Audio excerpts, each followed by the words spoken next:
This is Curious Minnesota, a Star Tribune project that sends staff from the state's largest newsroom hunting for the answers to great questions we receive from you, our readers. We're here to answer everything you want to know about the state's people, places, and culture.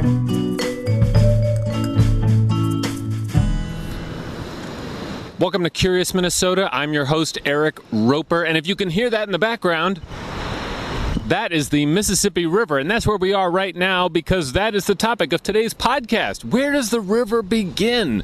It's a frigid day out here on the Stern Arch Bridge, but there's plenty of runners and bicyclists and walkers who are enjoying the day, and we can see the mist coming off of the river just below the St. Anthony Falls. So it's a perfect place to ask people about where the Mississippi River begins. Somewhere in Canada, but I don't know where. I actually saw a TV show once, if I remember correctly, that it's in northern Minnesota. It starts out as like a spring, and then here's what we got. I'm pretty sure it starts in like northern Minnesota and ends in the Gulf of Mexico. I think it probably starts with some wells. Yeah, probably a bunch of wells with some small tributaries that connect. It starts wherever rain falls in the watershed of the Mississippi. So it could be my backyard, the street in front of my school. It starts everywhere, not only up at Itasca. Itasca State Park. Itasca State Park. That's Itasca, right? Well, have you been there before? Many times. What is your memories of it? There's lots of people there, but there's rocks, and you can kind of walk across it. It's pleasant. It is the connotation of having the river. That's kind of cool. Yeah, I just remember walking across the stones. This question from reader Edward Merzen sounds simple enough, but the source of the Mississippi River was once a hugely consequential mystery in the aftermath of the Revolutionary War, and it remains a topic of debate in some circles to this day. We'll delve into all of this today with Connie Cox, the lead interpretive naturalist at Itasca State Park. Well, Connie, thanks so much for joining us. We really appreciate it. We're talking about the Mississippi River here, so let's just put this into some context. Sure. The Mississippi River is oftentimes known as the headwaters of America. Starting here at Lake Itasca in Itasca State Park in northwest Minnesota, the river will flow about 2,318 miles before it hits the Gulf of Mexico. And for those of you in Minnesota, we should be proud because about 30% of the total river's length is right here in our own state. Today we're talking about Lake Itasca and the headwaters of the Mississippi River. So for those of us who are not hydrologists or geologists, help define what headwaters means. Sure. The headwaters is actually a collecting point where water will gather, and from that point it will flow out or leave from a specific source or spot. Itasca State Park is in a horseshoe-shaped basin that was formed by glaciers 10,000 years ago. Think about like a coffee cup, and our park, it's 32,000 acres, is that coffee cup. And all our 100 lakes and rivers are along the inside rim of that cup. And at the very bottom of the cup is Lake Itasca. And so all this water from these lakes and rivers will flow down to the very bottom point. And from Lake Itasca, the Mississippi River will actually begin. And our early park founder, Jacob Brower, he actually was commissioned to come and resolve issues over the source of the river. And he's sort of the father of the hydrology and watershed theory, because when he did his research, he looked around. A lot of people, scientists around the world said, the beginning of a river starts in a cloud. It starts on the highest point on a ridge. It starts on the biggest lake. It's the smallest rivulet. There were definitions all over, but when he came to Lake Itasca in 1888 and 1889 and surveyed, he noticed that all these waters contributed to Lake Itasca. But even during a drought, only at the north end was the river flow, its surface flow and volume, large enough to be considered a river, because all the other rivers coming in were drying up. And so he took all those philosophies from other scientists from around the world, and he concluded that a headwaters or a beginning of a river needs to have a surface flow or volume that's continual throughout the year, and it's a collecting basin of water.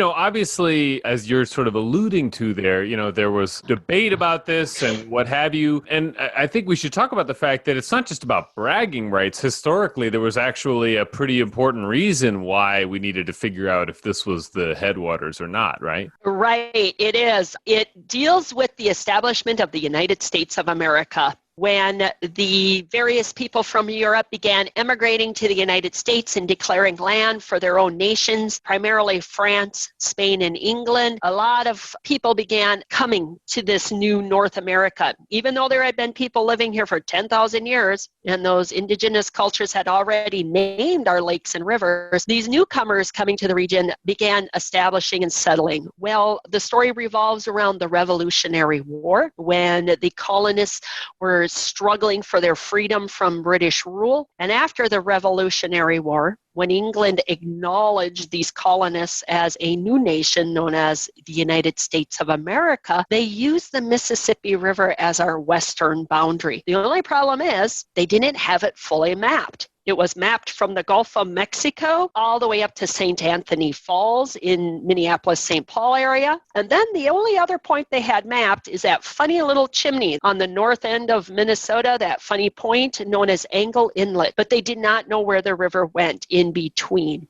And in the Paris Peace Treaty that established the United States of America, it said that the Mississippi began due west of Angle Inlet. However, if you look at a map, Lake Itasca is straight south, but the people didn't know. And that ushered in a whole parade of explorers to look for the source of the river. Because where it was would determine who had control over what land, basically? Exactly. And everybody, of course, wanted the biggest slice of pie. So the British were hoping it was further south, closer to St. Anthony Falls. The Americans were hoping it was further north and further west of Angle Inlet, so their slice of pie could be bigger. And just to clarify, is Angle Inlet actually a part of the Mississippi River? It is not a part of the Mississippi River. They had that a little bit wrong. It is not directly connected to the Mississippi River. So there's explorers that go out looking for this, and we don't have time to get into every single one of them, but what would be sort of the most significant journey where we really establish some of the facts that we know today about Lake Itasca? The most significant one was in 1832. Henry Rowe Schoolcraft had been to the area in 1820, but they never got all the way to Lake Itasca. And in 1832, he did have the chance to come back another time. And as he came, he was lucky enough to meet Osawendib, an Ojibwa man who was traveling east to a rendezvous to trade furs. And Schoolcraft convinced him to come back and guide him to the source of the Mississippi. And so on July 13th, 1832, Osawendib and the Schoolcraft expedition party traveled down what is today known as the Schoolcraft River and portaged through the woods from Lake Alice into what is now today Itasca State Park. They came and crossed in our east arm near where Douglas Lodge is located today, and he was given credit as discovering the source. But many explorers are always challenged by other explorers,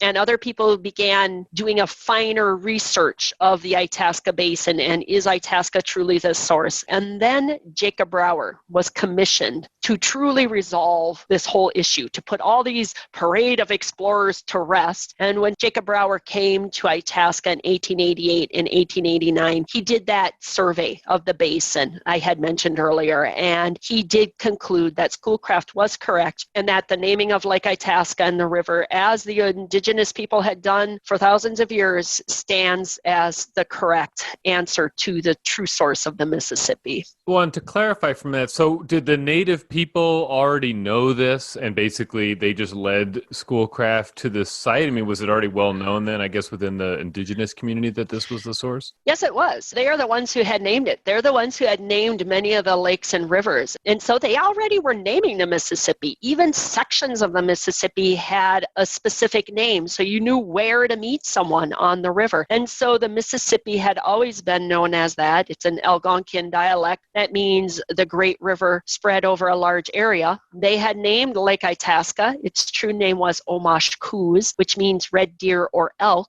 because elk had at one time lived along the lake shores of Itasca. But I always say, the difference was Schoolcraft actually met someone who lived in the area. Osawendib lived on Star Island and Cass Lake. And the other important thing is Schoolcraft actually asked for directions. He asked him, do you know the source? can you lead me there? And that was the big defining difference in Osawandib being their guide, is because this was Osawandib's homeland. This is where he hunted and gathered, and he knew it like the back of his hand. And so he led Schoolcraft directly here. Okay. And so Itasca is actually a combination of Latin words, right? Meaning truth and head? That's correct. It's veritas, which means truth or true, and caput, which means head. On the one hand, it sounds like, okay, we settled that whole situation. And then again, if you look at the pages of our own newspaper in the last number of years, there are people who call this into question. Why is this a live issue? Is there an ongoing debate about this? It seems oftentimes that there is still a debate where we use science such as the surface flow or volume should be the determining factor for the beginning of a river, or the longest river in the system should be considered the source. And oftentimes people disregard the cultural story. And I commend our early explorers and map makers in retaining the original cultural names of the rivers, because these people, remember, the indigenous cultures have been living here for 9,000 years in this area, and they had already named it. So sometimes we have this conflict where the story comes back. Is this really the source? Because we're saying it's strictly science being volume or length versus the cultural story of the original people who lived along these river systems. So, I think that brings up stories oftentimes and new interesting perspectives, but I do believe that by retaining the cultural stories of the people who lived along them and name them, that this truly is the Mississippi River corridor, since that is what it has been called for thousands of years. And just to clarify, so is there some piece of science that is sort of trying to dispute that? Like, I guess I'm not clear on what specifically they would be saying to say it's not the headwaters. A lot of times what I hear is the research is length, that oftentimes Europeans measure everything by length. When talking with others in this area, some of the people from the Ojibwa communities, they've always been curious as to why we always have to measure everything in length, and that a river system is part of the whole functioning system, part of the circle of life and the circle flow. And so I think oftentimes when you read the stories, it always revolves around the length and what is the longest. And so the Missouri River is the one that oftentimes gets coverage, or the rivers such as the Minnesota and others, because they are longer or further west. But again, they had their names. They were named by the indigenous cultures way before European Americans came to this area. And so it's kind of a conflict between, shall we use science and what's the longest river channel and call that the Mississippi, or should we use the cultural name? And when you say length, you mean like the longest tributary, in other words? Correct. The longest tributary. Oh, okay. So the Missouri River would be the longest tributary. So if you were using length and the longest tributary, well, then that section of the river going into the Gulf of Mexico would then be considered the Missouri all the way down, if you were maybe using that and overriding the cultural naming.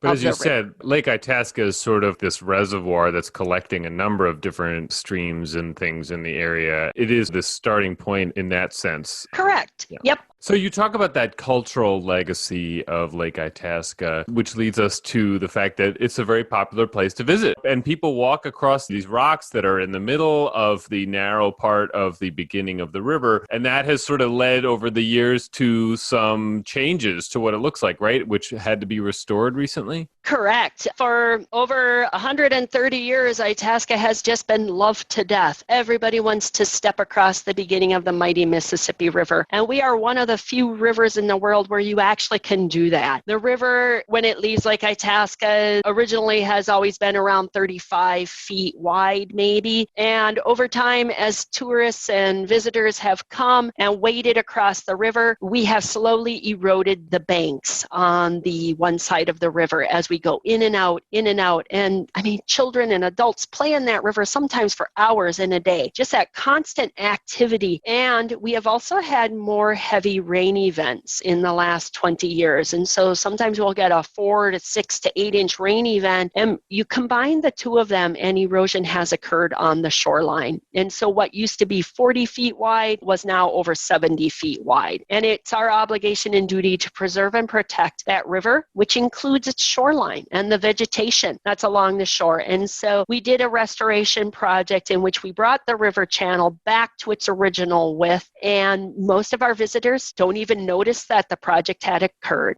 Well, that sounds like a great destination for people this summer, spring and summer, as things get warmer here. Well, thank you so much, Connie. We really appreciate you coming and giving us some context about this tremendous waterway that we have starting here in our great state of Minnesota. So we claim it as our own. We need to know everything we can about it. Exactly, and we should wear it proudly that we are the beginning of the Mississippi. If you're interested in learning more about this topic, I will link to the story that was written in 2019 for Curious Minnesota in the show notes, in addition to some other articles discussing this headwaters question. Do you have memories of visiting Lake Itasca? Drop us a line at curious@startribune.com, and we may read them on a future episode. Better yet, record yourself using the voice recorder app on your smartphone and email it to curious@startribune.com. And as always, if you like the show, please spread the word, and we appreciate any feedback you have at that same email address. Thanks so much. Thanks for listening to Curious Minnesota. We want to hear from you. Ask questions and read more stories online at startribune.com/curious. Our music is produced by Matt Gilmer. If you like the show, please rate us on iTunes or leave a review. And until next time,